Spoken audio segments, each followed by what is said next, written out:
You're listening to Middle Age Movie Reviews.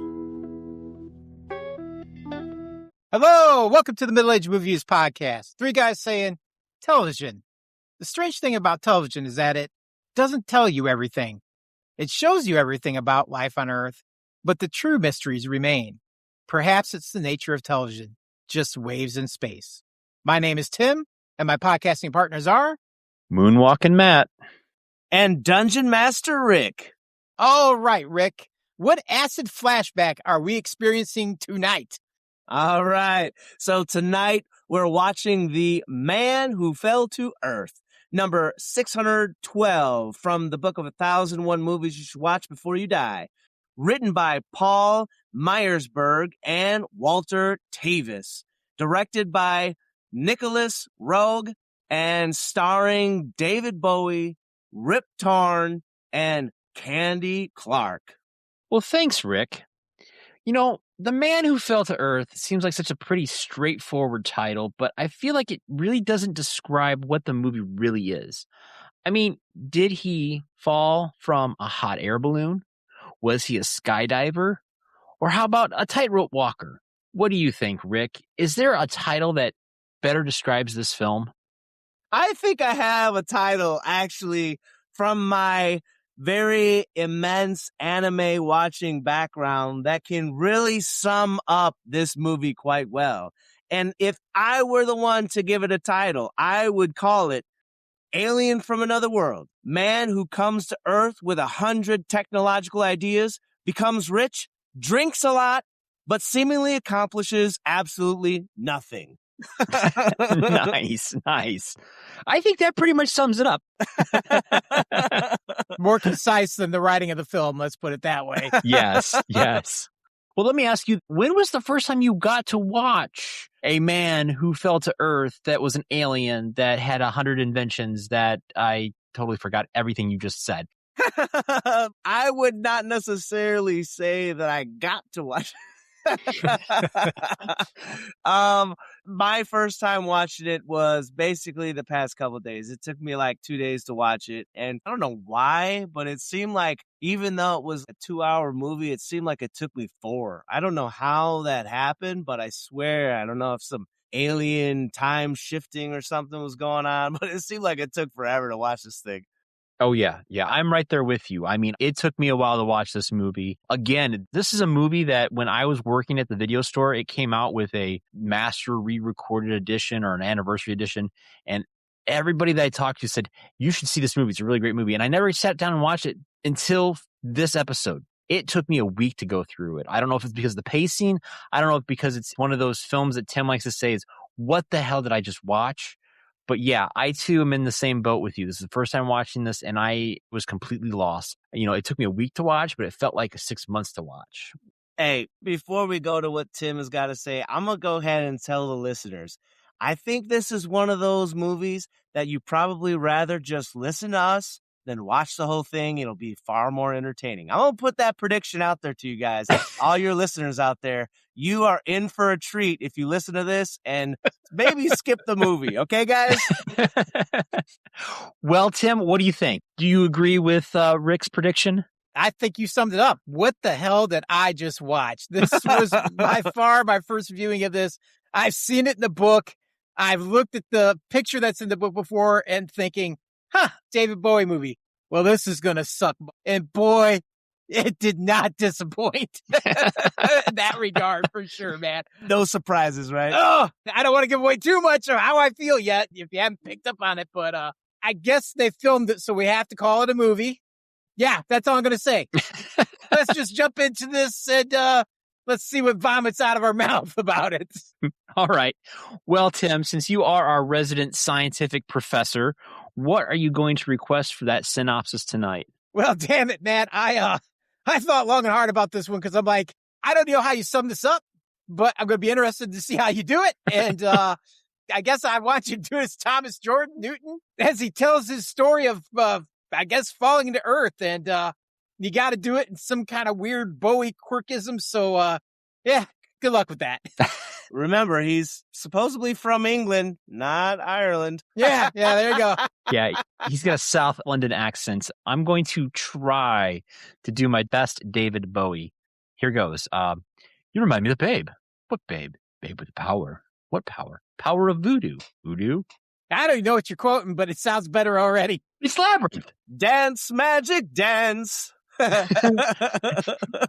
I know exactly what you're quoting. Oh, thank you, Rick. Yes, I got your back on the Labyrinth, brother. All right, man. Well, let's see. South British accent. Dance, magic, dance, magic. My name's Jerome, Thomas Jerome Newton, and my planet is dying. There is little water left to support the inhabitants living in its barren wastes. I have traveled to Earth to bring water back to my people. Using a collection of gold rings as starting capital, I plan to produce 9 of our planet's technologies to finance a return spacecraft to transport water back to my homeworld. I enlist the help of Oliver Farnsworth, a patent lawyer, to run my corporation, and Dr. Nathan Bryce to handle the technological aspects of the products, allowing me to stay out of the public eye. In a strange twist, my reclusiveness leads me to become involved with an Earth woman named Mary Lou, who tends me when I become sick. She becomes my constant companion, but inadvertently sends me down a path of self-destruction. Now gripped in alcoholism and pursued by the government and rival companies, I question whether I will ever make it back home. Nicely done, Matthew. Nicely done. Thank you. Far more Thank you. fucking Thank concise than that entire script was. Oh, Maysberg, take note. You know, I kind of was hoping that maybe I could have tried it as Rip Torn, since he is, after all, Dr. Nathan Bryce, which I didn't recognize him when I was watching this movie. Oh, man. Zed. Yeah. He got so mad at this movie, he decided to just go and start the Men in Black. Maybe. Yeah. So that kind of sums up the whole story. Maybe Rick said it better, that it was more of a nothing happens kind of movie. Yeah, it seems like you kind of go around and around in circles. I don't know. I think it took the first hour before you're sure that this is an alien. It moves fast. Like, there's a lot of things going on, but it moves so freaking slow. Yeah, it's like the pacing wasn't keen. I even watched the trailer, and I don't feel like the trailer really executed how this movie paces. I haven't seen the trailer. Do you have it? Yeah, we should watch that trailer and see how it fares versus your synopsis, Matthew. Ooh. You got it. Here goes, guys.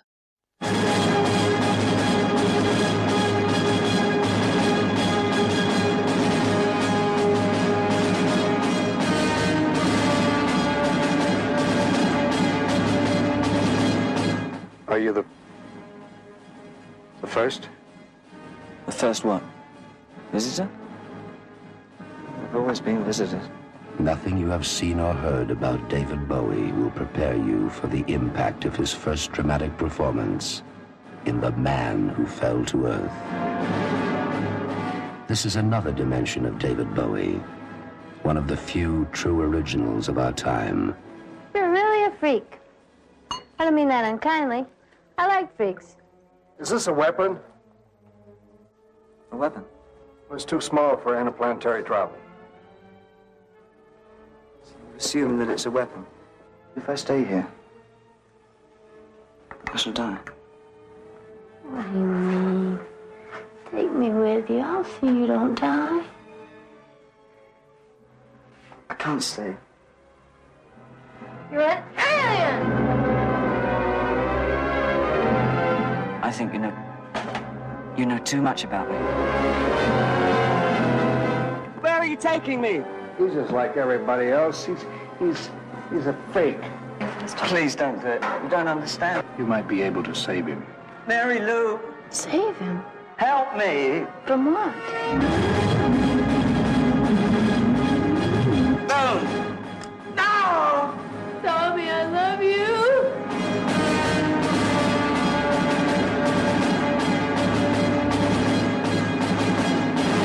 The Man Who Fell to Earth is a powerful love story, a cosmic mystery, a spectacular fantasy, a shocking, mind-stretching experience in sight, in space, and sex.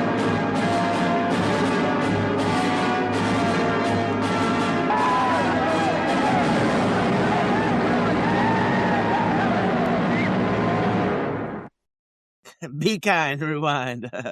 Good God. I mean, for God's sake, I think whoever edited that trailer edited the whole damn movie because it makes about that much sense. Yes. And I'm sorry, but David Bowie, a true original, he's a singer that was coked up the entire time he did this, and it shows. I'm sorry. There's nothing fabulous about that performance whatsoever. But I digress. Nah, I think you're totally right. There is one silver lining that I found. That it ended? No, I think that to some extent, I think that this is possibly a pretty good movie to showcase what would actually happen if an alien came to Earth. I think that that's not too far off from what probably would happen, especially when you get toward the end. You're just like, well, now what the hell's going on? And why is this happening? It's like, nah, probably that's what would happen. I thought you were going to say it was a really good example of what not to do when you make a film. Oh, yeah, man. It was so hard to watch this one, man. It was hard. I know. We put the work in, man. Yeah. Listen, all you viewers out there, whether you're going to listen to the whole thing, which you should, because you'll probably laugh at our jokes and our ragging on this, but please give us a like, some subscribes and stuff like that. We put in the work for this one, you guys. All I know is that Barry Diller, the head of Paramount, when he seen this, was like, I'm not paying for that. He told him flat out, I'm not paying for it. They actually had to sue him. He's like, this is the worst fucking thing I've ever seen, man. You know, Tim kind of said it, that trailer really, really makes you think that, okay, yeah, this is going to be a good movie to sit down and watch. But honestly, I think they just cut all the nudity scenes just out of the movie and left you with the non-nudity scenes. All the psychedelic transitions. I think the nudity scenes probably were the cause for most people actually watching this. They were like, oh, there's nudity? All right, fine. Oh, yeah. I mean, it's already a dumpster fire. Yeah, no shit. They're like, oh my God, nobody's going to come to see this. How do we get the audience in? They're like, I don't know. Let's show David Bowie Schwang and all the chicks will show up. I'm sure they did, Yeah.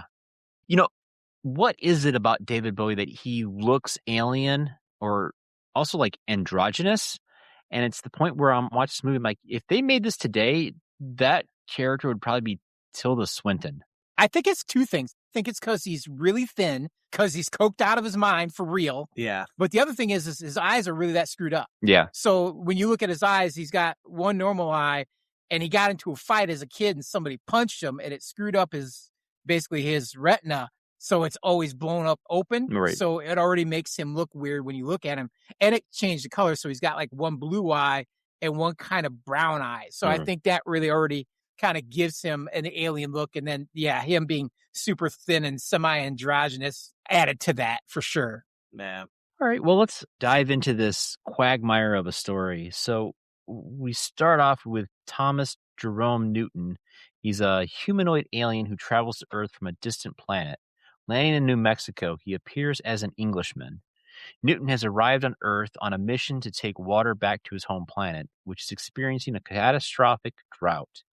None of this we know about in the first 5 minutes of the movie because we see this, I don't know, I would say avant-garde film student wanting to shoot some kind of creature falling to Earth, and we see stock footage of maybe a space shuttle taking off or landing, and then we see this giant explosion in the lake. None of that I get from the first 5 minutes of this movie. Yeah, this is 101 how to not give exposition a movie. Like, we don't want exposition. We're going to put that in the middle of the movie so that we can disturb our natural flow of the story, Rising action? No. We're going to put the exposition in the middle of the story when we want rising action. Exactly. When we want a climax, that's in the bedroom, you guys. That's it's just so messed up. Like, who wrote this, man? Not only that, but right off the bat, we get our first inconsistency that's never answered. Who the hell is watching them? Who is that guy? There's a guy at the top of the mountain, and he's just observing this guy who's dropped to Earth out of nowhere. And then you never hear about this guy ever again. There's nothing. Like, there's no mention of him. That's not true. They do hint at this guy one tiny little bit all the way at almost the very fucking end of the movie. This is like an hour and a half in. They're like, no one saw you land, right? He's like, no one was there. And then they show the little clip of the silhouette of the guy who was actually standing there watching it. But they don't say what the hell that meant. They were just like, you must know. Apparently, everyone must know what that means. Nobody knows what that means. It's just some random person, as far as we know. Yeah, it's a very ambiguous beginning to a movie that you have no idea what's going on. It's so goofy, man. You have no idea. Right from the get-go, you're just like, what? What? I don't know what this is. I mean, if you wanted to get the audience guessing, the whole first hour of the movie, what's going on? If you want them guessing so they don't know what's going on, mission accomplished. Because I didn't know what the hell for sure was going on. And am I just not getting this? And then I'm like watching and watching. I'm like, no, I ain't going to fucking look this up. I'm just going to watch it and hopefully I figure this out. I think you kind of know it's an alien, but my God, they just really didn't want to give us any information about what the hell is going on, man. Yeah. My wife looked at me and she's like, how do you know he's an alien? I'm like, I don't know, because it's called The Man Who Fell to Earth. It's not the man who fell out of a plane. That is exactly right, man. That is exactly right. So I'm like, that's the only clue we're getting. We got to go with it. Just work with it. Yeah. Well, and again, to even drive home the fact that we don't know he's an alien. I mean, the first time he runs into any kind of human contact, he goes to a local pawn shop in this little town in Arizona, and he uses a British passport. Now, I realize that some Brits look like they're aliens. Right. But how does an alien get a British passport? It's just the teeth. That's what makes him look alien. I mean, it doesn't say, but I could kind of maybe have an explanation. I think this is total bullshit what I'm about to say, but I could see it's a real stretch, but I could see it potentially working. Later on in the movie, he talks about he knew about humans because he watched them on TV. Okay. So if that's the case, maybe he was able to fabricate a British passport before he showed up. But they by no means indicated any of that. Not at all. So this is me just totally, bullshitting that one through. Yeah, but I'm calling shenanigans. If you're smart enough, alien race, to be able to observe, I guess, our television and figure out how to duplicate a perfect freaking passport, why wouldn't you just land in Britain? Right. It makes more sense. Why would you come to America with a passport? It makes no damn sense whatsoever. I think it kind of makes sense that it's more easy to try to pose as a person from Britain with a passport than be like, I'm American, but I just don't have an actual social security number. Or an American accent. But here's a better question, Tim. If he's got all these technological devices that he could create, why don't they try to make some technological device to create water on their fucking planet? Yeah. Or, I don't know, a better question, Rick, is why wouldn't you just, use your technology to create a 9-number social security card too? Right. It's just such a hard to pick up beginning to this movie. It also seemed weird. After he left the pawn shop, he all of a sudden had like several $1,000s. Yeah. And it doesn't really explain. I kind of thought that maybe he robbed the lady or something. Yeah. But later you see that he has like a pretty well disdain for violence and wrongdoing, like he's a pretty chill dude. So that doesn't make sense. Yeah. You kind of have to surmise that he's cashing in all these gold rings to acquire the money. And again, another spot where I didn't quite understand what was going on. He's sitting down by a river, like just drinking the river water. Right. That was going to be my next point. Yeah, man. Yeah. It didn't look clean either, bro. He should have died from dysentery right there. Yeah. Come on. You had to have watched an Oregon Trail movie or something along the way. Literally, I was thinking the same thing. I was like, definitely, man, this dude is going to be shitting blood on his ass, bro. Yeah.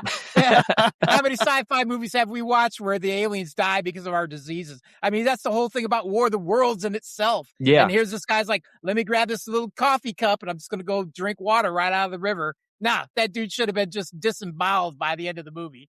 Yes. His inside should have been on the outside. Yeah. It's so hard to pick up on the start of this movie. I mean, you said it was like War of the Worlds. I mean, we go from a hard cut from Arizona to all of a sudden now we're in New York City, and we discover that he's gotten so rich with that fat stack of cash, and apparently now he can like create a bunch of ideas and file at a patent office with Oliver Farnsworth and create this World Enterprises Corporation. I'm like, how much time has really passed between when he was in Arizona to we're in New York City? Because it felt like a lot of hard jumps through this as they're telling the story. Oh, yeah, man. That's the whole way through. Until we started to see static characters age. And at the end of the movie, they're just not around anymore. You just assume they're dead, especially when they're like, the dude's asking at the very end, I think he's asking for Dr. Barnes or something. And he's like, no, he's not around anymore. Was he dead now or something? Like, what? Like, they don't say shit, man. They do not say shit. You just have to figure it out. Just like how you're saying, like, how much time really did pass, That's one of the biggest problems of this film is all the freaking time jumps that are unexplained. Just jumps all over the damn place. And not only that, but it jumps from place to place just as much. And it never explains any detail, man. I mean, this thing is just so underdeveloped, man. It just leaves you confused and frustrated. You're just screaming at the screen, like, just fucking give me like 5 minutes of just pure storytelling so you can put some of this together. But they do these weird artsy fartsy fucking cuts in between it, and then it's like 10 years later and shit, man. I don't know. This film, it feels like it was written to win accolades and awards. It's that thing that a critic is just going to love. The type of person who's not going to acknowledge anything as good cinema unless it, pushes a current message or represents something like highly specialized that no sane moviegoer is ever going to want to see. Then this is your Huckleberry. This is it. This should have won like every fucking award on the planet that year because that's what this piece of garbage is. Yeah. It's a movie, like you said, to get critical acclaim. As I'm watching this, I feel like this is a story that needs direction, and I didn't get that direction right off the bat. And I think that kind of tainted the whole movie for me right off the get-go. And I think the biggest thing that I notice in this movie is we see the character not really on a hero's journey to try to solve this problem, and he kind of falls into alcoholism and addiction to TV that I'm just like, this is what would happen to a normal person. Maybe this is what the whole message of this is, that, aliens come to Earth, they're going to lose their IQ. They're going to get dumbed down. Like Idiocracy? Yes. Over time, people are just going to get dumber. Yeah. Yeah. No, there's definitely that. I don't know what the hell's going on in this movie. I used to have students back in the day write stories, and I'm talking younger kids. And they would write their story, and it would go through weird ebbs and flows where normally you're supposed to have your exposition, your rising action, your climax, your falling action. But it would go all over the place. Like they just did not have any direction. And they loved their stories. And quite honestly, I'm really proud of the kids that actually did do it. It was hard work. But those were kids. They were like 10 years old, This isn't literally it is an adult movie, okay? Yes. But come on. Come on, man. Come on. You know what I think it is? It's either somebody who had ADD that couldn't focus long enough to actually write a coherent story, or it's somebody who took a bunch of YouTube shorts and just strung them together into a movie. That's what this feels like to me. Yeah. Literally, it's perfect for this day and age. These kids can watch this thing because it changes so fast and so much. They don't have to focus on any one given point for very long. You know what? I go back to what you said earlier, okay? There's some quotes in Dave Chappelle's Chappelle Show where they interview Rick James, and Charlie Murphy would tell stories, and then Rick James would be like, it's a hell of a drug.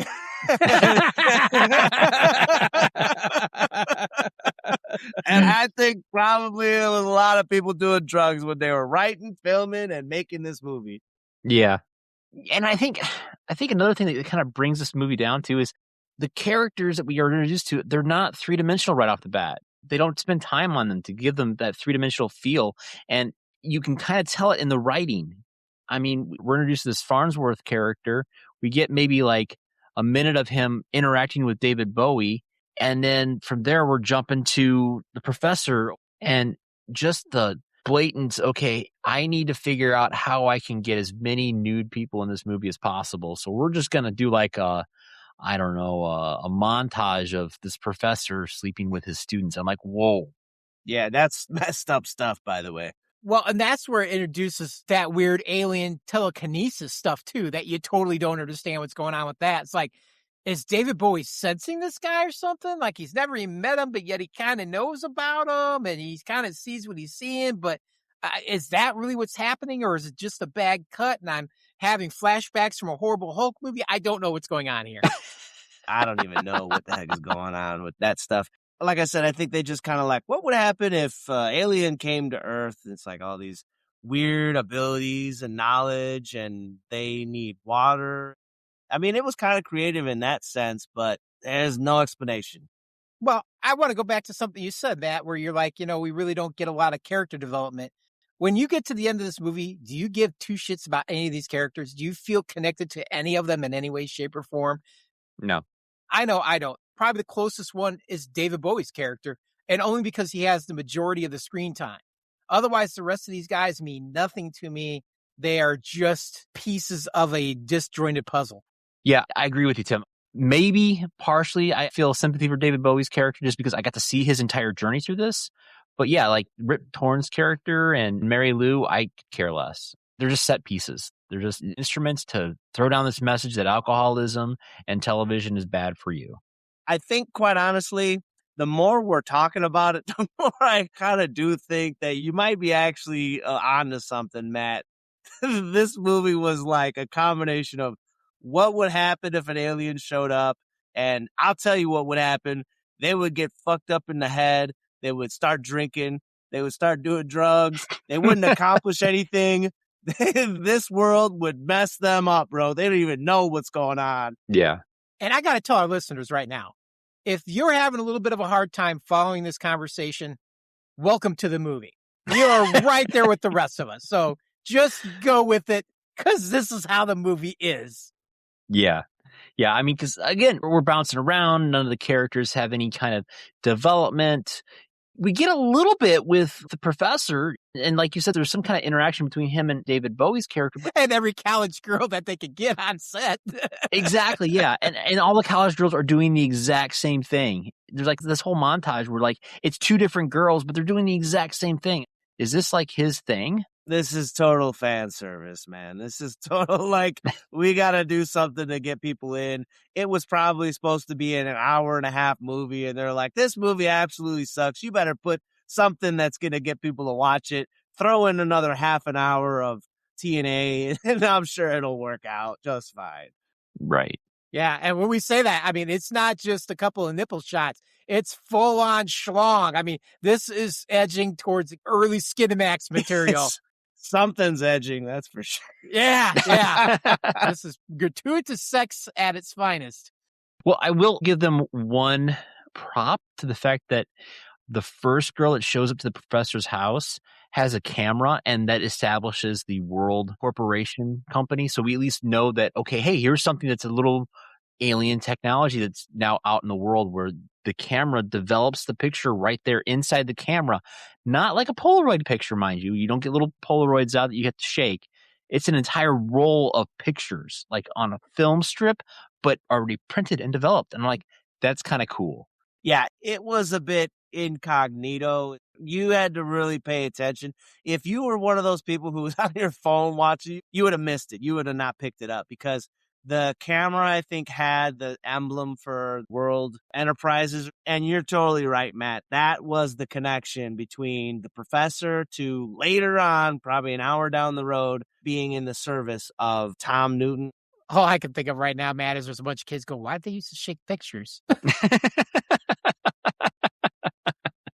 Yeah. So back in the day, kids, we had these things called Polaroid pictures. It was like a digital camera. You took a picture and it would actually print it right there for you. that you shook that really needed no shaking whatsoever. You just did it because you're impatient. Yeah, on YouTube. Check it out. I'm sure there's a short on it somewhere. Yeah. So I realize we kind of like jumping around with all these different scenes, and it's really hard to tack this movie down, but let's try to see if we can't straighten out a few things. So after leaving New York, Newton winds up going back to New Mexico because he's now trying to be reclusive, much like another big corporate guy back in the 20s and 30s. I believe his name was Howard Hughes. Wore Kleenex boxes on his feet. Yeah, that guy. Yeah, that guy. So while there, he stays at a hotel and he meets a woman named Mary Lou. She takes him up to his apartment. And this, I don't quite understand. So this alien gets into an elevator and it makes him sick. I'm like, well, you just traveled earlier in the movie from outer space. So why would you moving up in an elevator cause you to get sick and have nose bleeding? And this poor woman now has to drag you out of the elevator and then carry you like a bride to your room. What is going on? I don't understand. I don't have an explanation on this one. I don't know, man. I got nothing, man. I'm really trying. I'm thinking like maybe there's some sort of weird energy source that this elevator's using, but I'm pretty damn sure that the energy source is just a little bit of like electricity and a pulley to pull the fucking elevator up. So I don't know, man. I mean, let's face it. The technology that's in an elevator is not nearly sophisticated as what goes into, say, like, I don't know, NASA space shuttle. I mean, when those guys are, leaving the atmosphere, coming back down, they're just making those faces for our benefit. It's a smooth ride all the way down. I'm pretty sure it was for him too. So you got to take that into account. It's very low tech and jarring. So there you go. Well, poor Mary Lou, she has to carry David Bowie to his room and she takes care of him. She was straight up like the Hulkamania, bro. Like she was carrying this dude. I mean, granted, it's David Bowie and he's a toothpick, but he's still, I think he's like, 6 feet tall or something like that? Like, this dude gotta be heavy. Yeah. I don't know. He probably weighs $1.5 wet. Yeah. He has no body mass. But even still, she's a little thing too, though. You know what I'm saying? So yeah, it looked as though with the camera angle, it looked as though something was helping her out. But like that aside, in the movie, I was like, what? Well, I mean, come on. We find out later she's really into gin and tonic, so she's probably all juiced up, Oh, yeah. Yeah. Rage lifting. Yeah, there rage you go. lifting. There you go. I mean, she thought she's going to lose her job. She had to act quick, man. That's what you do. That's how you save a job. Yeah. Yeah, if you guys ever seen Rocket Man, I don't know if you have, but she must have been like, Mommy. Have you guys not seen that one? No. No, I haven't. It's adjacent to this, so it's totally up in the same neighborhood. Very good movie, Rocket Man. Very funny. I'll have to check it out. Is that with the big goofy guy? He actually was with Dave Chappelle in, what's the name of that Half-Baked? movie? Half-Baked, yes. Yeah, okay. I think I'm just going to go watch Half-Baked. That sounds like the better option. No, trust me. Rocket Man is very, very, very good. Yeah. Yeah. I'm trying to find a good way to segue from Rocket Man back to Mary Lou, but I got nothing, man. Well, you can say that the Half-Baked movie, there was a female named Mary Jane. Oh, there you go. Which is a code name for a reefer. And David Bowie was all hopped up on coke. And we're circled back. We're circled back. Circle back. Yeah, so that was the gateway drug. Mary Lou's the gateway drug for him. So there we go. There you go. Yeah. She was the gateway drug for him because she starts taking care of him. And it's like she doesn't quite get a clue that, hey, this guy's trying to, be reclusive. And she introduces him to alcohol and going to church. And she kind of like weasels her way into his life. Bro. Such a strange combination, man. But it was. The movie was messed up, but so was that.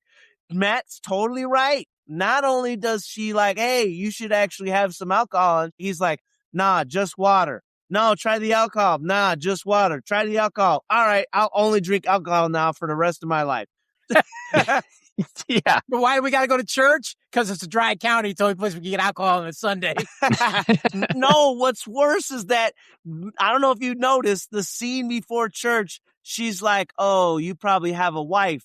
And then he's like, yeah. And then what's the next scene? They're both at church.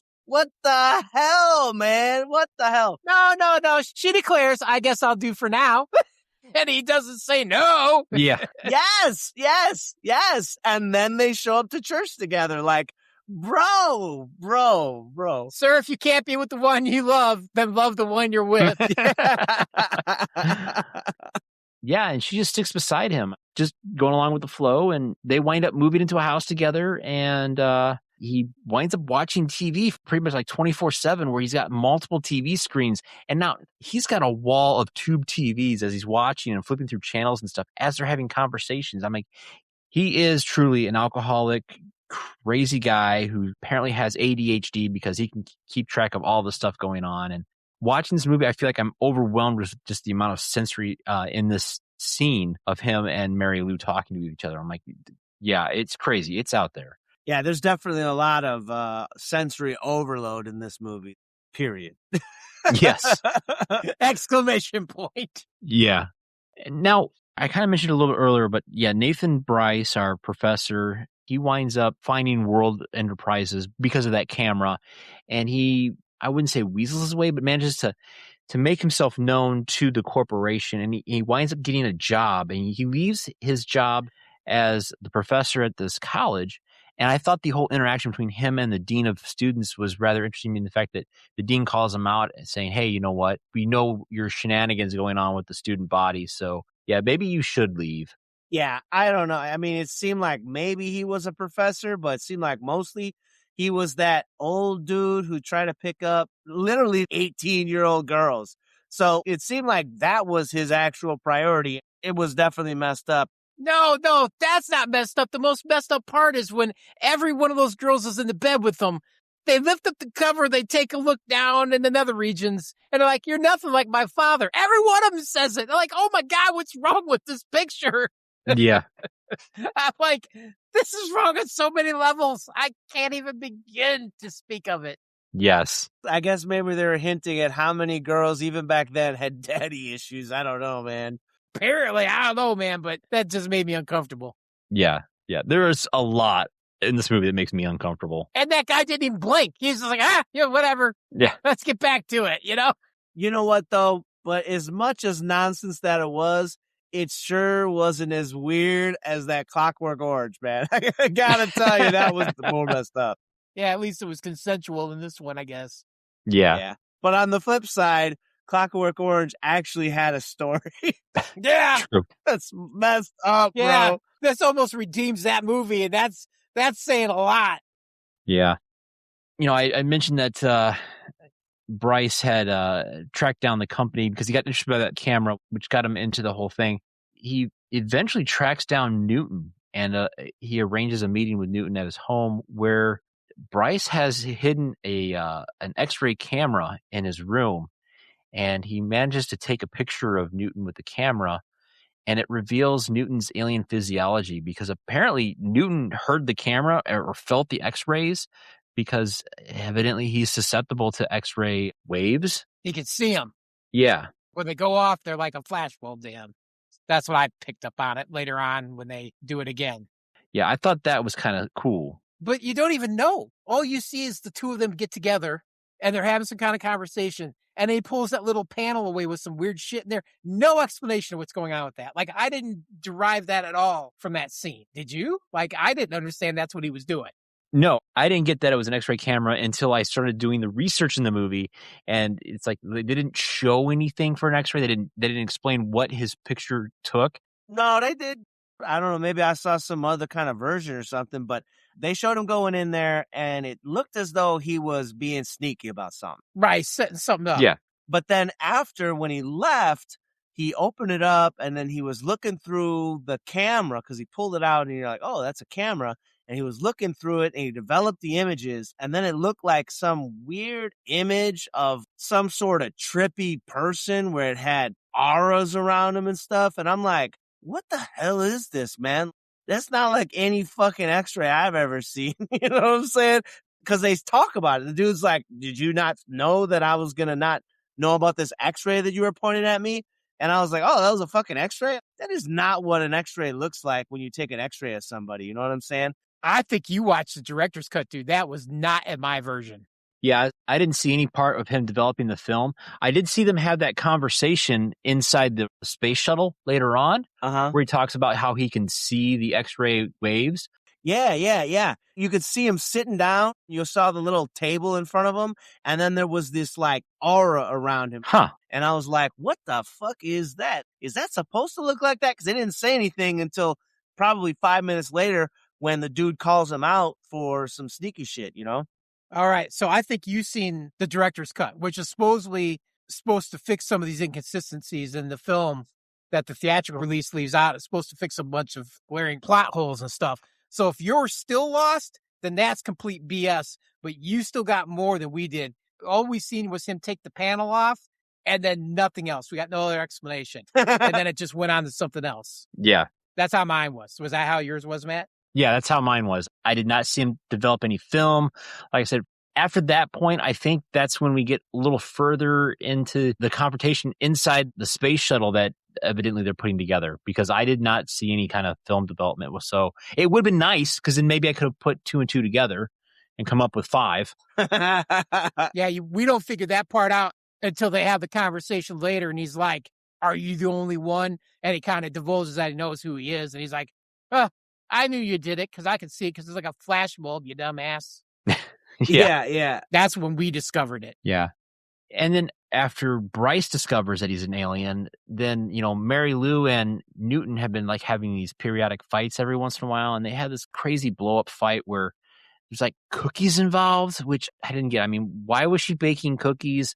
Was she trying to like use her Mary Ann type of wiles on him? I don't even remember the cookie scene, man. I don't remember that either. You didn't remember the cookie scene? No! Dude, the dude freaks out. She pulls out some cookies, and then he he fucking flips out like a fucking madman.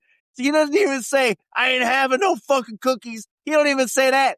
He just takes his hand and he hits the bottom of the fucking cookie sheet, and all those cookies, just like in the trailer, fly up in the air. And it's this like scene that took probably like 30, 45 seconds of these cookies just in the air. You're just like, what does this mean? What type of symbolism is this cookie, man? I might have went completely comatose because I don't remember this scene at all. I might have passed out from sheer boredom. I don't know, but I don't remember that scene at all. After the cookie scenes, when they have another fight, and that's when he goes into the bathroom and he's gone for like a half an hour, 45 minutes. He takes his eyes out. Yeah, he takes his eyes out. Okay, that's what I remember. I remember them arguing in front of the TVs, and then him having some kind of like weird Doors moment where he's just, I don't know, in some kind of weird trance with all his TVs and his I don't care, I'm all ginned up and don't give a shit no more kind of persona. And then he wanders in the bathroom, rips out his fucking eyeball, and then she comes back in and she loses her fucking mind. That's how my fucking shit went. She does, dude. She does. She fucking loses it, man. Yeah. Look, maybe you didn't see this part, but she pisses her pants. I dude. did you see that. Okay. Yeah. I'm watching her wander around on that little thing, and I'm like, it looks like everything she's wearing is 2 sizes too big. And then they focus the camera in on that. And next thing I know, Niagara Falls is falling out of her panties. I'm like, well, that's just, I didn't need to see that. Like, just, no, stop it.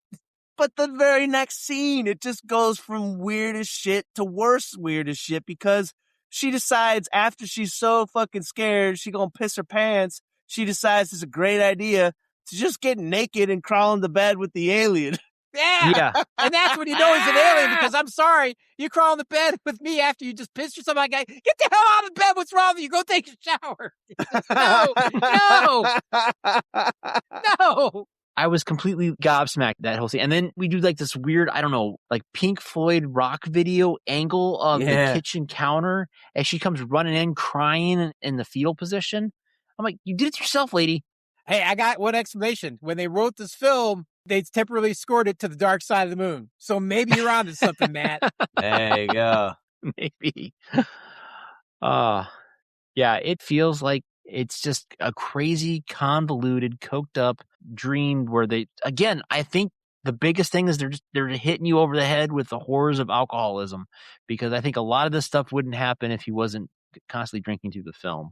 That actually makes sense, because in the very intro, the opening scenes, one of the first things you see when he lands is, for seemingly no reason at all, they show an old drunk dude with a bottle of alcohol. I don't know if you caught on to that, but that was in the very opening scenes. And I wrote it down in my notes like, oh, is this some sort of symbolism? That shit washed away with the crazy nonsense of the movie. But now that we're talking about it, there actually was a little bit of symbolism in the very, very beginning, some foreshadowing. Yeah. This is my take on it, man. This movie wants to make statements on greed and capitalism, environmentalism, corrupting nature of power, alienation, loss of identity, and it muddles it at every fucking turn, man. I mean, in the end, it just leaves you with a hell of a lot more questions than it gives you answers, and you're like, why? Just get on one train of thought and go with it and complete a thought. Right. It does so much, so poorly. It's an epic fucking failure. And by the way, I got to add, this is like, you're right, Tim, more questions than answers, but in a way far worse than Lost, the TV show. Far worse for those who've watched that, okay? This is way worse. Yeah, but at least with Lost, they spread it out so long, you forgot about half of it. I don't remember that question. Yeah, you sit down with somebody, they never did cover this. You're like, oh, shit, I forgot about that because that was 3 seasons ago. I completely forgot. So by the time it gets to the end, you don't even care anymore. You're just like, I'm just glad it's over. Yeah. It's like Heroes. Thank God it's done. I don't want to watch this no more. It's horrible. Now that we're kind of on that topic of things that we forget and things that are just like questionable, there's one other point in the scene. So after she has her freak out moment and he is lying in bed, the next thing we see is he's back in the bathroom and he's putting his contact lens back in his eye. When I saw this, I got the impression that maybe everything we just saw was in his mind as he was thinking about taking off all of his costume stuff. Like, did that really happen, or was that like a whole hallucination point or a what if scenario? I wasn't sure. I got the impression that maybe that happened, maybe that didn't happen. I'm pretty sure that it did happen because probably about an hour later, after an hour or more of nonsense, when they're in the house arrest area or whatever, and she's like 90 years old, they're talking about how he is an alien and he's from somewhere else. Right. So I do have a mind to think that it was happening, but I want to put this out for you guys. There was, I don't know how many scenes that relate or show or make a connection to trains, whether it's some sort of weird A-looking train on a dusty, barren, deserty planet, Yeah. or rusted out locomotive when he lands, or the trains that they see when they're driving around. There's scenes with trains all over this movie. I mean, the only thing I can think of is the title of the song by Ozzy, Crazy Train, man. Yeah. I don't know. Can you call an A-frame mud hut on a rail a train? I'm just looking at it going, no wonder these people are dying. They can't even figure out how to make a train correctly. Good Lord. Yeah, I wasn't sure if that was a train or if that was his house. They just travel along the track with their houses. Yeah, I had no fucking clue. Maybe it was their house and they're nomads on that train looking for water. They're into their modern primitive stage of life, I think, or something. I don't know how to describe that, but it was stupid. Yeah, it was weird. But, evidently they have some kind of technology because now Newton was able to complete his spaceship. And we suddenly get a scene where he's getting ready to get on the spaceship, but then he doesn't go on the spaceship. He gets picked up by his chauffeur and he's chauffeured away from the site. So apparently he's going to be flying the next day. I didn't quite understand what was going on in that whole situation, but we did get to see an actual astronaut. We got to see Jim Lovell shake hands with David Bowie before he gets taken away. I don't know. It seemed like a very odd scene to stick in the movie that I guess it's supposed to establish that he's going to try to accomplish his goal, but he doesn't because the government and a rival company is now involved. I think that's where things get really weird. And obviously there's some kind of capitalism message and don't trust the government message in that whole sequence. Did anyone else get that feeling, or is it just me? I think there's a capitalist message in there. Yeah, for sure. It's we ran out of money and can't make a spaceship, so throw them in the limousine and let them get kidnapped. I think that's the capitalist message. You had a number of scenes with Bernie Casey as, I don't know, Detective Peters, or not detective, but probably Agent Peters or whatever. Oh, yes. Yeah. And I don't know. That just didn't seem like it made any freaking sense at all. I thought he was the rival company guy. Was he the rival company guy? Yeah, maybe he was. I don't know. He was the one that was trying to buy the company who wanted to merge with them. And then Buck Henry was like, nah, we don't need you, man. We're all good. Like, we're rocking along here, making all kinds of cash. He's like, well, that's a shame. And then he sends the two, Evel Knievel gold motorcycle helmet guys to assassinate his lawyer and his lover. Yeah. Did you catch what they said, though? They were like, yo, we're not a bunch of Italian mobsters. Yeah. No, we're not Italian mobsters. We're just going to throw your ass out of a fucking window and break the glass. And by the way, it's 20 stories up. We're not going to shoot you like civilized people, though. Yeah, we just got to watch Clockwork Orange, and we're going to put these cool gold helmets on and reenact some of their scenes. I don't understand the gold motorcycle helmets from the 1970s, but I couldn't help but feel bad for Farnsworth because they pick him up like a child on a playground as they swing them side to side to throw them. And they throw him against the glass. It breaks, but he bounces off the glass the first time. So like, oh, sorry. No worries. Yeah. We'll get it right the second time. It's just the strangest fucking shit, man. Yeah. The other thing is I didn't catch it until Rick kind of called it out. I didn't realize that Farnsworth was gay. It didn't even dawn on me until just a few minutes ago. Yeah, who's a bulky, strapping young lad who's working out in his strongman circus costume, and he'd pick him up like he ain't nothing, throw him out the window too. Like, neither one of these guys even tried to fight. They're just like, hey, hold it, hang on, don't stop. Oh, bang, into the window. Oh, I'm so sorry, no problem, we'll do it again. Bam, out the window they go. There's no fight in these guys whatsoever. They don't even try. They're just like, oh, we'll see where this goes. I'll let you pick me up and throw me out a window, and I'm sure you didn't really mean it. It's just stupid.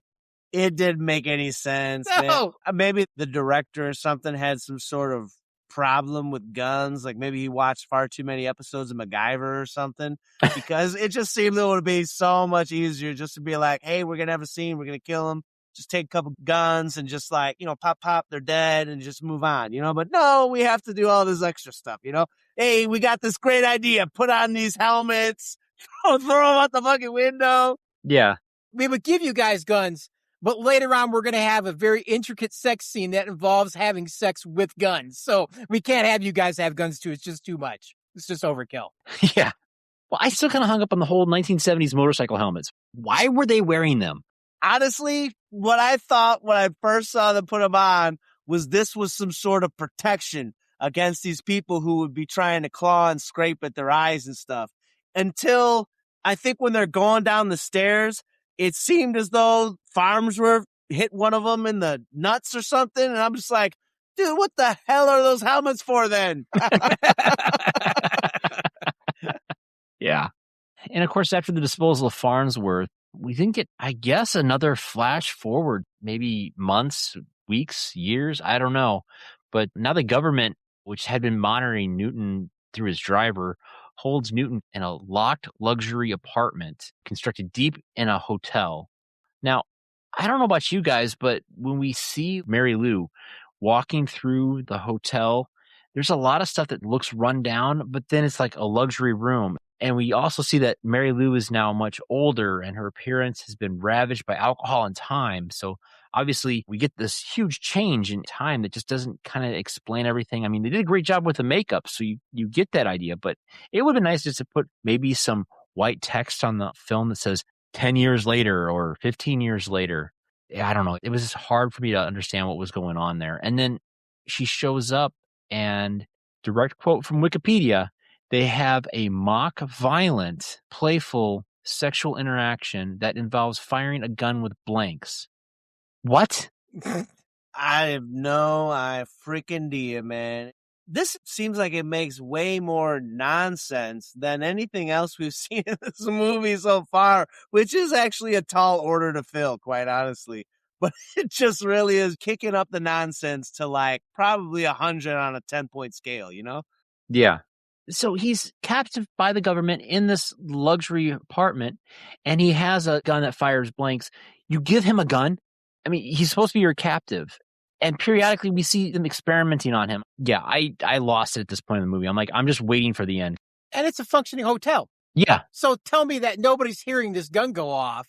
Not to mention the first time they shoot it next to each other's heads, game's over. Like those things are loud. Like you're going to blow your eardrums out doing that. And they go through 24 rounds probably. They keep reloading that thing. And I can't even put this into words. Yeah. There's no way I can convey the stupidity of this sexual encounter while using a firearm at the same time. Yeah. You just have to see it in order to believe it. If it made any sense at all, I could say that maybe this was some sort of form of torture.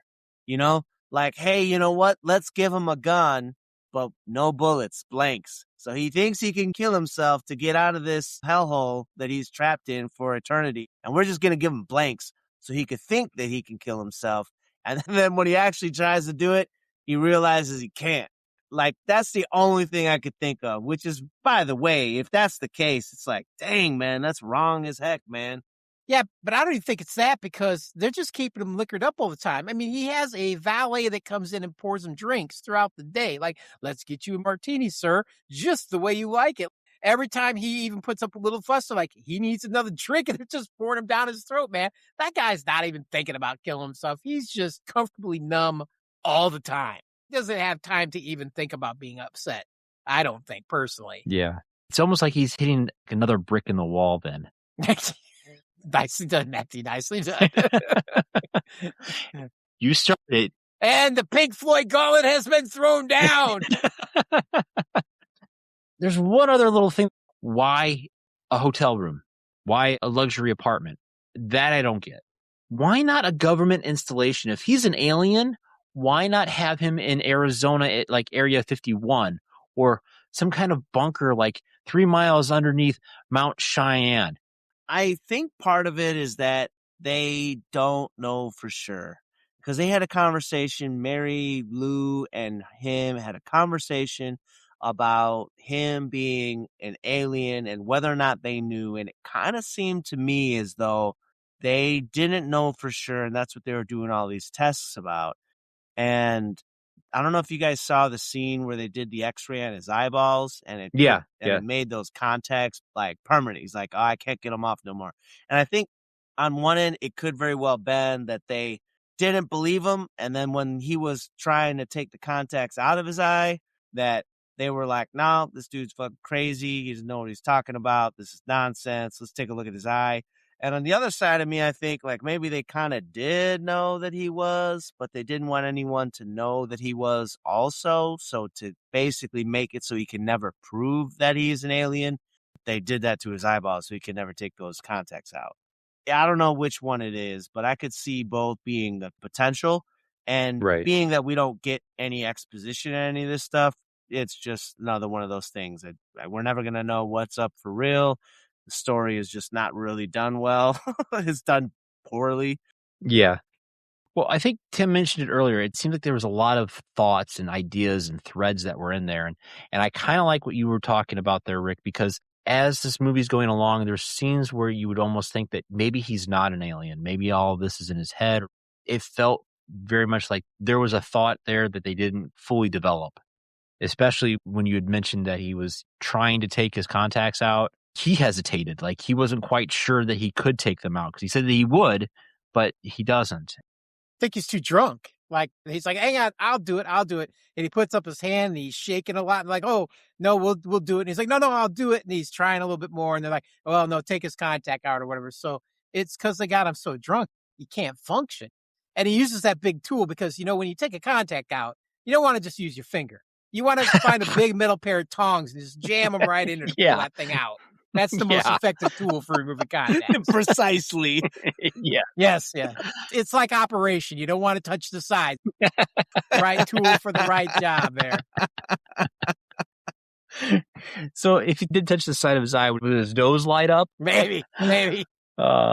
So, yeah, this whole situation in the luxury apartment, we do also get a conversation with Newton and Mary Lou, and she basically just tells him that she no longer loves him.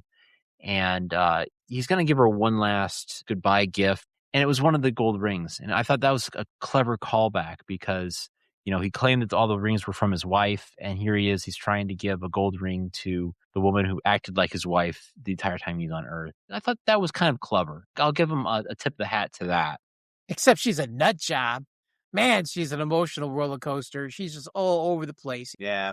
Even when she shows up there, I don't really love you, but I'll have sex with you one more time. You know, I'm Yeah. repulsed that you're an alien, but yet I want some of that.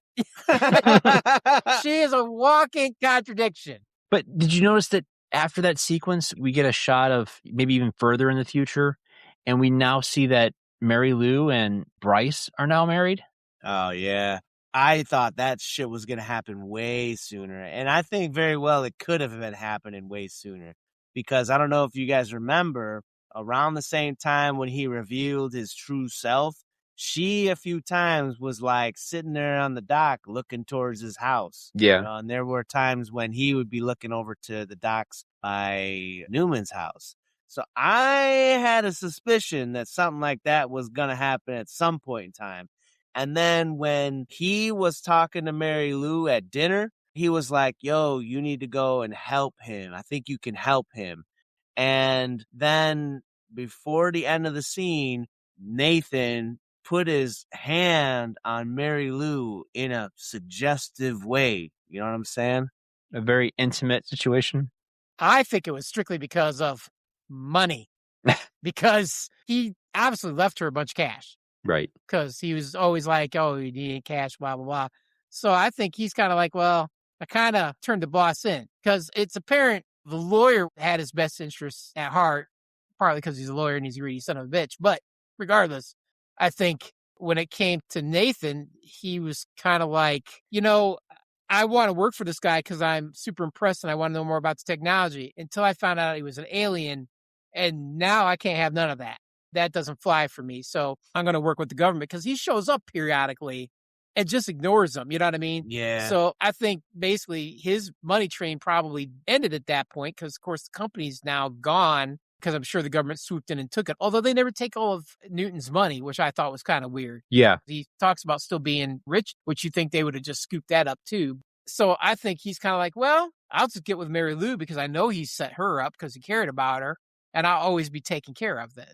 He's a player and he's getting old, long in the tooth. So he's got to cozy up to whatever he can to ensure his, old age retirement fund there. And I think she was it.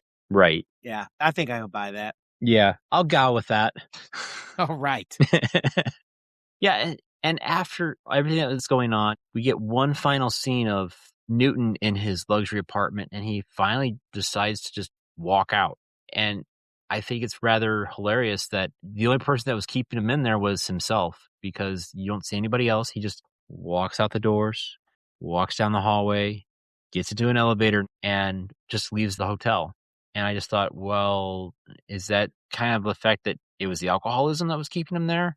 Again, I felt like this was more of a scene giving us a message. Yeah. Like we make our own prison. Yes. Yes.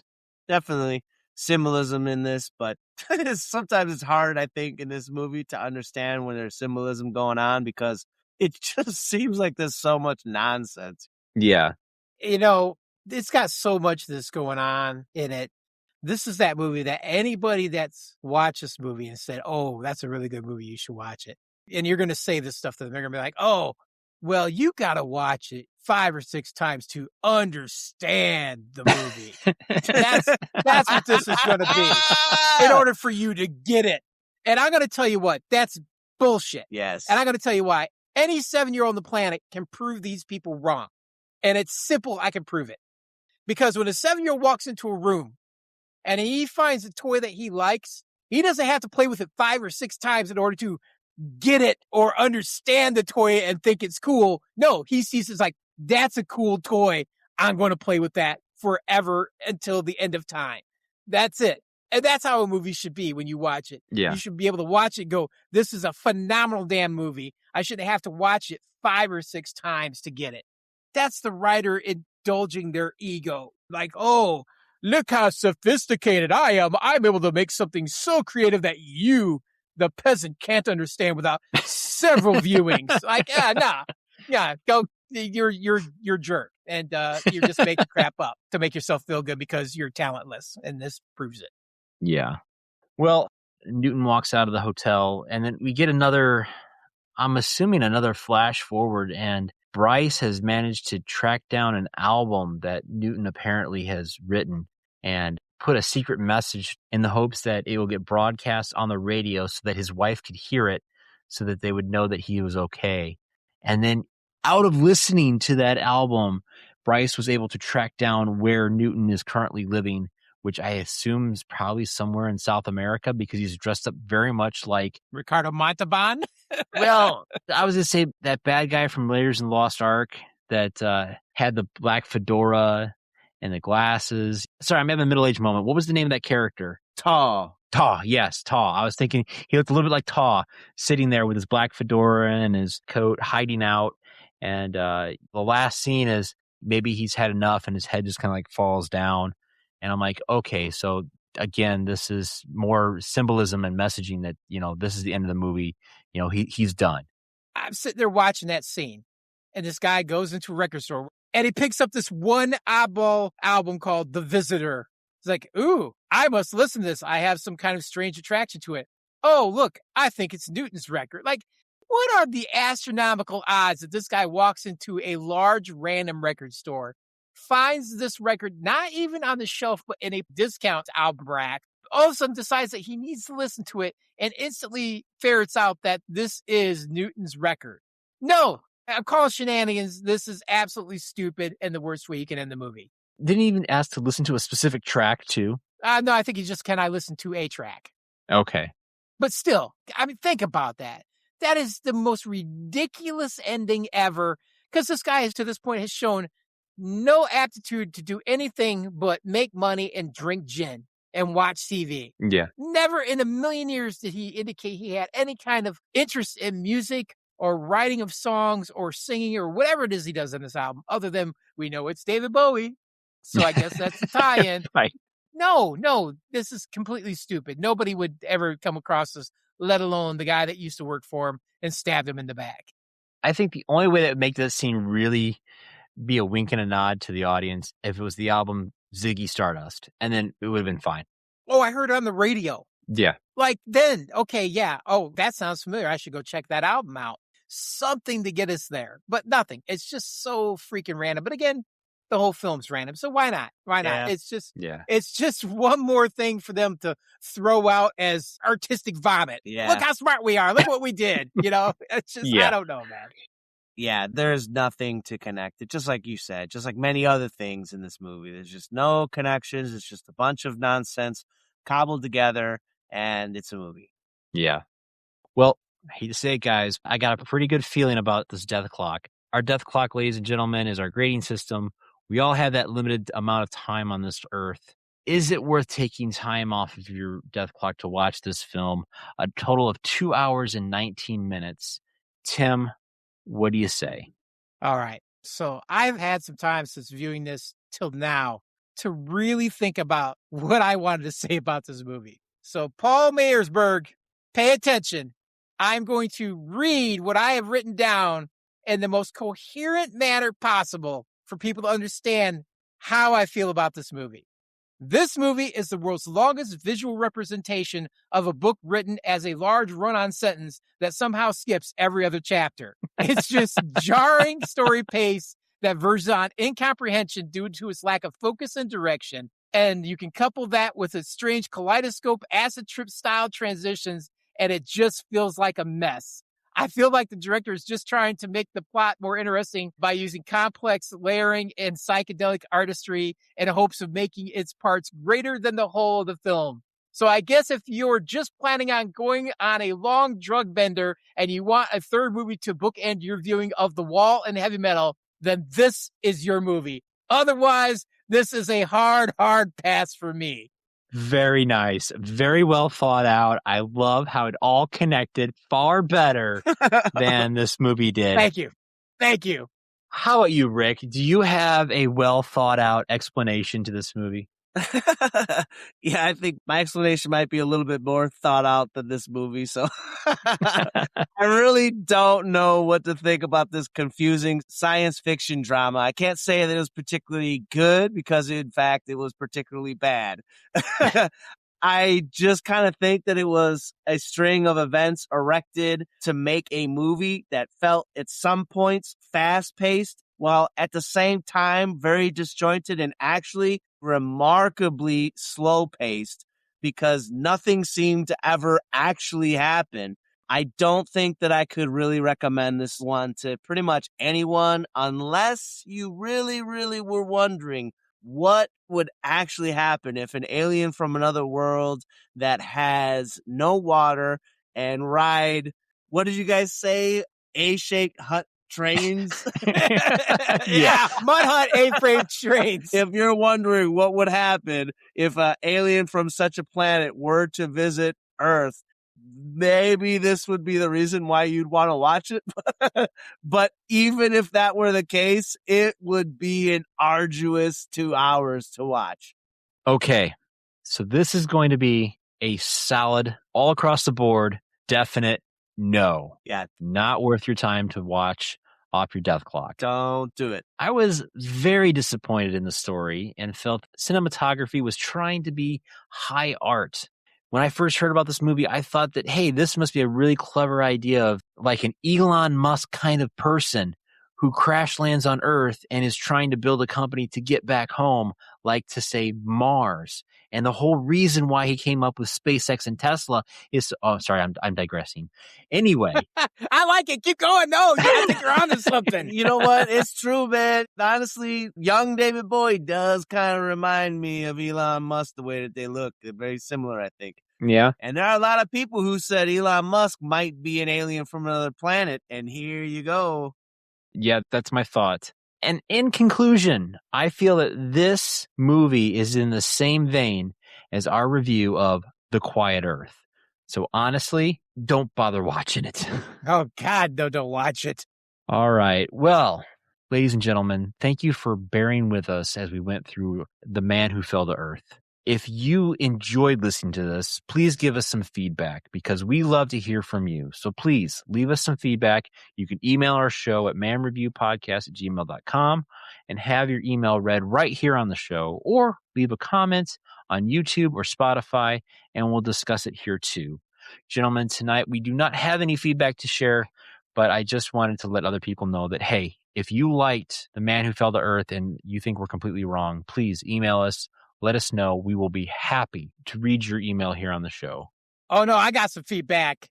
They better not tell me I got to watch this 5 or 6 times to understand it, because I will torch you from one end to the other. I swear to God, do not say that.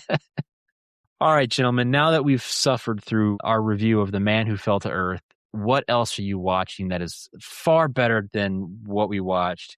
Tim, lay it on me. What are you watching?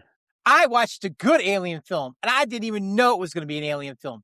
Just like this one, I had no idea by the title. I watched War Machine with Alan Ritchson, the guy who plays Reacher in the TV series. Okay. This thing is freaking phenomenal. It's about a bunch of military guys that are in Ranger training, and then they got to do this mission at the end, the ones who make it all the way through. So they go out to do this mission, and it ends up they encounter an alien ship that tries to kill them.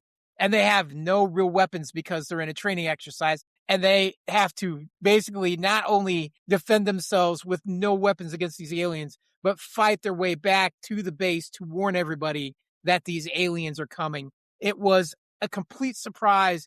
And man, it was a fantastically fun film. I recommend you go watch it. I believe it was on Netflix, if I remember right. It was super, super good. Totally worth watching.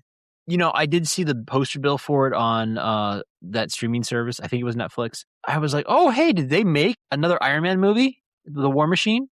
I was almost wondering if they were going to tie it in with that, because that's what my thought was too. I'm like, but it didn't have the Marvel beginning, so I don't think it's going that direction. Gotcha. But it has all the premise to become that. Nice. I'll have to check it out. How about you, Rick? What awesome, cool, long string anime action RPG movie have you been watching?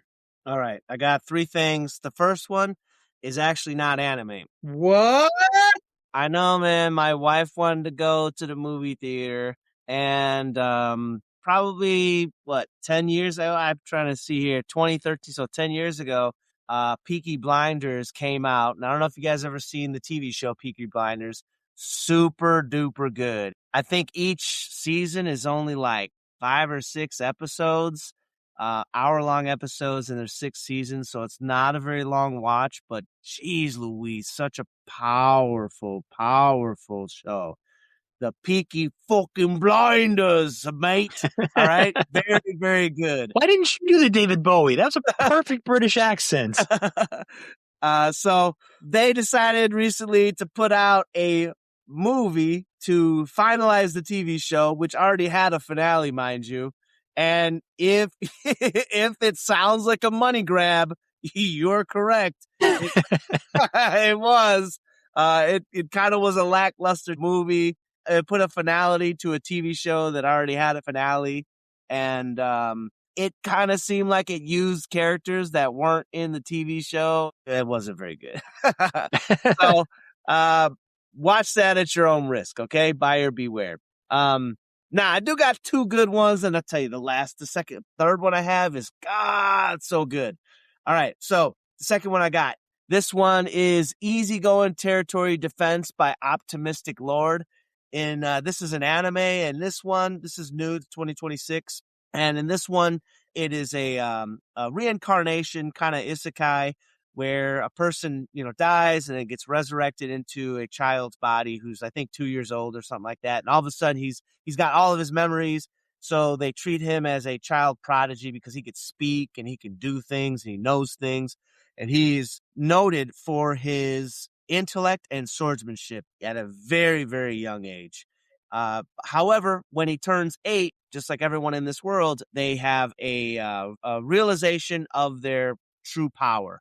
And his true power is production magic, which is one of the lowest rank abilities, so low that it would bring dishonor to his family. So when his father, the baron of the nation or whatever, the town, the city, when he finds out, literally about to kill his own son because he's got production magic as an ability.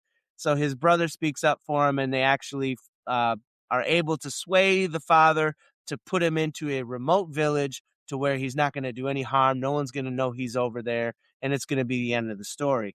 However, instead of it being the end of the story, it's really the beginning. He's able to develop this town into like this fortress and do tons of really, really, really crazy stuff with his production magic. And it's so fun. It's a very, very, very fun anime. I would definitely recommend this one for you guys if you're looking for kind of like a fun, easy. Honestly, the name of it is Easygoing Territory Defense. It is very easygoing. It's very fun. But I've got an absolute stellar anime for this last thing that I want to mention.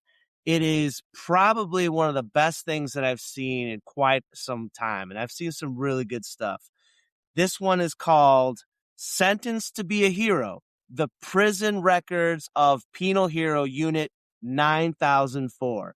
This one is, it's got a long name. You know it's going to be good, okay, guys? This one is really good. It's got, honestly, the artwork for this, it kind of reminds me a little bit of somewhere in between Arcane. Have you guys seen Arcane? No. Or maybe even the old school heavy metal. Now, Okay. heavy metal is kind of a little far and away, but it's got a different art type than what anime nowadays would look, or even anime from 10 or 20 years ago. It's very different. It's more CGI kind of based, maybe some pixel shading. I don't know exactly how to describe it, but it looks really clean. It's got really good special effects. And what's better than that, it basically what it is when people are criminals that are sentenced to for really, really heavy duty crimes, instead of being sentenced to death, they're sentenced to be a hero. And what they do is they make them do these tasks, these adventures that no one else would really want to do. And even if they die, they resurrect them and make them continue to do these things. It's crazy. There's this demon blight, and there's demon lords, and there's goddesses and stuff. And the really, really, really cool thing about this TV show is that there's characters that are super well developed. The characters really bring the story to life, and each character is larger than life, and the way that they interact with each other on screen is really, really something else. I could not recommend this one more. This is probably going to be the best anime of 2026, and it very well could be one that you would hear about in years to come. It's really, really good. Nice. From your description, it sounds a little bit like the Acts of Hercules, where you had to clean out the stables of Pegasus and fight the Nemean lion. I don't know if I heard this one. Oh, okay. It's Greek mythology. I mean, I know of Hercules, but I don't know the story of Hercules and the cleaning out the, what'd you say? The stables of Pegasus or whatever. No, I've never heard this story. It's when he was a young Hercules and he was, having to work the stables. So it's just about him lifting epically heavy Pegasus poop. Diverting an entire river to wash out the stables. Well, I'm going to break from tradition here. I'm going to push something else that you do with your eyes other than watch TV or watch movies. I'm going to talk about something that I read. Now, I'm pointing this out because I feel that this is going to be an IP that's going to jump on the silver screen, or at least maybe even Netflix or something in the near future, because it looks like a Don Bluth cartoon. It is a phenomenal story. It bleeds into something that's very prominent right now, and that is over in Amazon. They've got the Incredible series, which is produced by Skybound Entertainment. It is the comic book called Feral. Now, if you haven't heard about Feral, it is a comic book set in a modern day world, but it's like a zombie movie because it's centered around these cats, and the entire planet has been overrun by rabies. And these cats have to survive in the wild. And there are what's called the bad kind, which more or less is rabid animals, and they chase the cats down like zombies. And eventually the cats wind up in a town where they seek shelter in a pet store. And the pet store reminds me a lot of The Walking Dead when they run into the governor.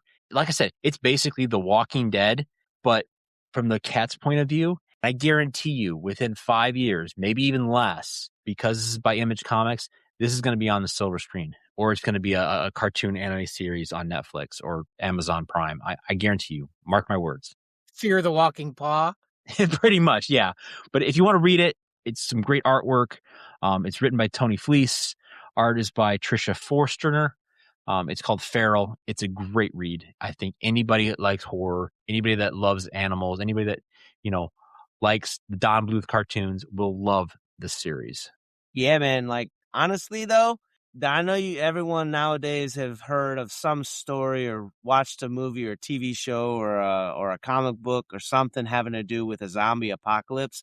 This is actually like one of the scenarios that theoretically could actually happen, where if hydrophobia, aka rabies, could actually mutate to have a much faster incubation, then that could happen, actually. People could actually literally go feral, and that could basically spring up a zombie-like apocalypse.